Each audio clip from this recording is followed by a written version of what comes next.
Në Gjakovë është mbajtur protesta paralajmëruar nga iniciativa studentore Femi Agani, ku morën pjesë student, qytetarë dhe ish ushtarë të ushtrisë qërimtare të Kosovës. Protesta nisi para konvikteve të studentëve dhe marshoi deri te platoja Shokët e Lirisë, ku mbajtën fjalimet kryesore.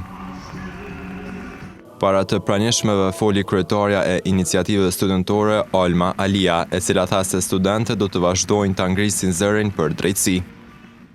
Sot Kosova është ndarë midis dhimbjes dhe krenarisë, që nga qasti ku figurat me simbolike të çlirimit u larguan drejt hakës, është hapur një boshllëk i madh në shpirtin e kombit tonë. Një boshllëk që nuk mbushet as me fjalë politike, as me deklarata të përkohshme, as me përfundime të pavakta.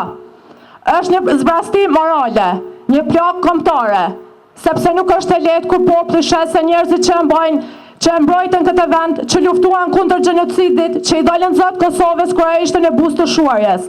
Sot nuk janë këtu.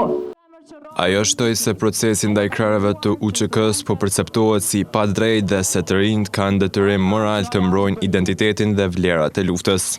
Ne ju presim me mall, me zemër, me besim. Presim kur ditën kur drejtësia të flasë, jo gabimet, jo politika, jo pa drejtësia. Kosova nuk është kom që harrojnë. Kërkojmë vetëm drejtësi. Drejtësi për shkrimtarët, drejtësi për Kosovën, drejtësi për liri.